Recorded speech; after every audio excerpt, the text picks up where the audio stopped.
What's up, everybody? Welcome to the Fitness Realty channel. My name is TJ McLelland and I'm the broker. I'm super excited to share all the things we have planned with you. So sit back, strap in, and let's have some fun. Yo, hey everybody. This is going to be an exciting, very vulnerable video for me. This is all about a Missouri rental property that we purchased in 2021 in about, I think it was the last week of June that we closed. So I'm excited to kind of bring this rental to you guys. And then also I'm excited to put it out there and see if other investors or real estate investors will check out the numbers, take a look at them, give me some advice. Is it a deal that you would have taken on? Is it something that looks terrible and I should dump it? Yeah, just looking for insight, and I'm going to share it with you guys. So this is going to be fun. All right.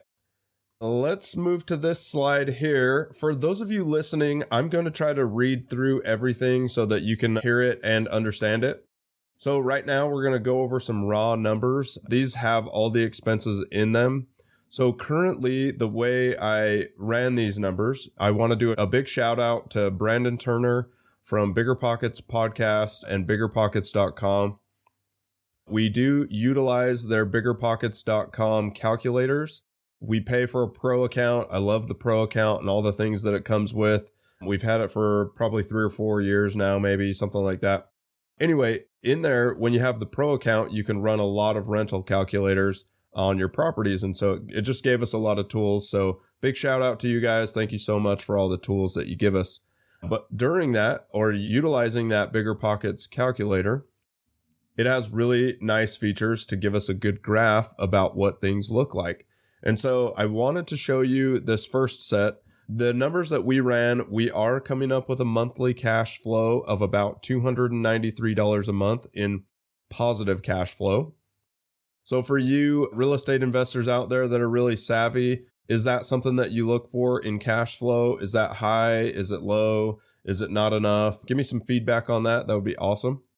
We are at a rental price of $13.95 a month. I do anticipate the new lease coming up in June if our tenants don't stay there. I do anticipate that bumping up by about $100, $150 or so. So this deal will look more positive here probably at the end of June or 1st of July, something like that. We are running expenses at about $1,100 a month. And then we do have a cash on cash ROI or return on investment at 6.3%. So I'm curious to hear your guys' point of view as well. Is that a pretty high cash on cash ROI, or is it not quite enough? And then also following that up, we have a 5-year annualized return at 14.82%. I'm going to show you this mortgage payment. It does say $524.65. That is really, really close to what we do have for our mortgage payment. I did get a really powerful all-in-one loan on this property. I'm going to teach an all-in-one course with Miles Pitcher here probably in a few weeks or so. So I'm excited to bring that to you guys. Most people don't even know what an all-in-one loan is. They don't know it exists. They don't even know it's out there. And so I can't wait to bring you guys that knowledge piece that can really accelerate your portfolio and accelerate your real estate investing career. All right, let's move to the next slide. I kind of wanted to break down the monthly expenses so that you could see what they look like. And then I'm going to kind of ask investors, like, are these anticipating for too high, too low? Am I ballparking too much? A little bit of history with this house, or not history, but a little bit more backstory. It is a 3-bedroom, 2-bath, 2-car garage, very standard home in Missouri, like I said at the very first. But it was a new build, so it was brand new. We don't anticipate too many large fixes for the foreseeable future. Of course, we will have some hiccups, of course. But for the most part, I think that we'll not have some of the major expenses. So fingers crossed. Okay, so let's break down these expenses for everybody that's listening. We do have total expenses of $1,100, like I said. So we have that mortgage at $525 or roughly right there. We do have taxes at about $125 a month. I think that's probably right on the head. We did pay the taxes at the end of the year last year, and they were a little low, but only because since it was a new build, They weren't assessing the full value. And I believe that 2022, we will have the full value. So I may need to tweak the taxes just a little bit, maybe up or down 20 or 25 bucks. But that's something that we'll have to go through at the end of the year. All right, we have insurance at $75. That's probably a little high from what we are paying, but it's pretty cheap insurance out there. Our variable expenses are at $376. I'm going to break down those variable expenses here a little bit more in a second. We don't have any fixed expenses. Currently, while it's rented, we don't pay any of the utilities, of course. This is a state that doesn't mandate owners to pay those. You can put those on the tenant and have them put it in their name. Obviously, if we have a vacancy, we will need to start paying those. So I might need to put a little bit of extra in there, or maybe we can use the vacancy number because we do have a vacancy number in there.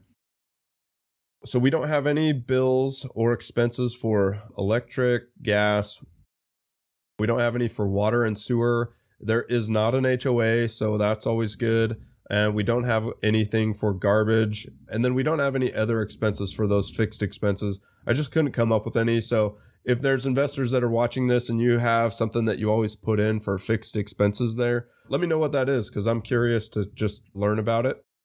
I'm wondering if in the others you could put, like, if you're short-term Airbnb-ing it or something, you could put in your rental cost with Airbnb or something right there. Maybe, I don't know. All right, let's shift over to variable expenses. We do have $376 for that.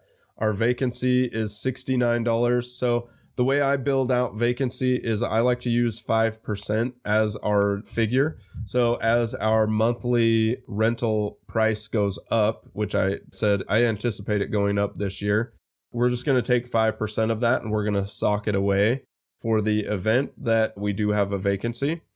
I'm wondering if that's a little high or a little low. I have read about it, and generally people like 5%. I did see some people that like to put 10% away for that. So give me your thoughts. Let me know what you think about that. And then we're looking at the maintenance costs. I like a number of 7% for maintenance costs. Like I said, this is a brand new build, so I don't think that we'll have that many maintenance costs. We have already had some maintenance costs. They were really minor stuff, just things that the builder forgot about. Nothing really, really big. And we're looking to get a rebate back from the builder for those. But if we don't, it was super minor anyway. It was like $120. It's not a big deal. Then, so let's see, maintenance, we have it at $97. Like I said, I like a 7% number. For all the real estate investors out there, what percentage are you using for your maintenance costs? All right, and then we have CapEx. For everybody that is real brand new, CapEx is called capital expenditures. Those are your really big expenses, the things that really can hamper a rental property or make your cash flow just go negative really, really quickly. So in CapEx, that would be like roof replacement, furnace, water heater, your AC unit, stuff like that. Really, really big things that you need to really put some money away for because you will have those come up. If you're getting into this business, it's not if you have the expenses come up, it's when. And so we're using another 7% for that CapEx. Let me know if that's too high or too low. I think it might be a little low. If this was not a brand new home, then I might want to bump up that CapEx to probably 10%. But give me your thoughts. What do you guys think about CapEx? Do you try to run a little high so you just have money in the bank ready to go? Or do you like to just put away the money and use it in other places and then try to come up with your figure after you know what the expense is? Anyway, give me some thoughts on that. I apologize. My phone's blowing up like crazy. Whatever. It's happening. It's Friday. Everybody's running some deals. Our team is just crazy busy right now, so I'm super excited about that. But my phone is just blowing up like crazy. So after this video, I'll take everybody's calls. Okay, then we have management fees. The company that we found out in Missouri is super awesome. Big plug to Scudo. I've loved working with them. They do a really good job. The agent or representative that we have out there, if you want to call her that, is just super good. Very fast at getting a response back to me. If you know anything about me, fast communication is key. I love to provide fast communication, and I love to work with people that do the same. And so she's super awesome. But we do have those management fees at 8%.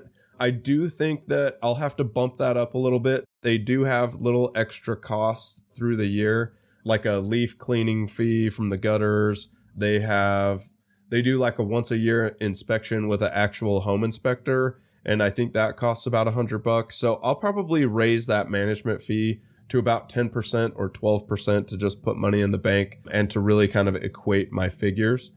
But every investor out there, what are you guys running on your management fees? Like, what's too high? What's too low? Have you had good experiences with management companies or poor ones? Yeah, let me know what you think. Okay, let's go to the next slide. I want to talk about the returns really fast, and then I'll just kind of wrap up after that. And then I'll be looking for comments and questions down below because I would love to just kind of spitball with everyone. This is my first rental property, so I've never owned one before. So currently I've only owned it for about 7 or 8 months, which is relatively short. So I am very brand new at this with my own funds. I have been managing other people's rental properties for about 2 or 3 years now, or helping to manage them because I have a guy on my staff that is an awesome rock star with rental properties. His name's Jacob Whetstone, so big plug to you. So investors that are out there in the Utah area, if you're looking for somebody that is a property manager that is awesome, contact Jacob Whetstone on my staff. He is really brilliant with it and very, very detail oriented. And so you'll get a good product if he's looking to take on new clients. So you'll have to ask him. Okay, let's talk about these returns though. So right now I have a net operating income of $9,820. So in my opinion, that looks pretty good to me. I really don't know what other people are looking at when they're looking at their net operating income, or like a good ballpark, or what looks good, what looks bad. So give me your opinions on that. If you have current rental properties right now, what are your net operating incomes? Are they pretty high? Are they a lot higher than mine? Yeah, give me some feedback on that. Okay. And then lastly, the cash on cash ROI, again, that's 6.3%. So I did have to put $50,000 down to get into this property. We did buy it for $200,000. And then, so we put 50 down, we bought it for $200,000, and then our rent is $13.95. So in my opinion, if you're looking at it at that 1% rule, this doesn't even meet it at all. It's pretty light. So this might not have been the best deal, but it was one of those I needed to pull the trigger to just get my foot in the door. So yeah, anyway, I'm just being vulnerable here and being very open with you guys. What are your thoughts about this rental property? Is it something that you would have taken on? Does it not fit your needs? Does it not go up to the standard that you want? So anyway, this has been all about my Missouri rental property. We do have another one in the company's name currently. And so I'll probably do another episode on that one, and we'll show you some data from that one as well. We didn't hit the 1% rule on that one either. So I just don't really know how to find that. And so hopefully I'll find it one day. Okay. Anyway, this has been all about my personal Missouri rental, and we'll see what your feedback is. So looking forward to as many comments and questions as down below as you can put together, and just looking to kind of spitball, like I said. And thank you so much, and we'll see you next time.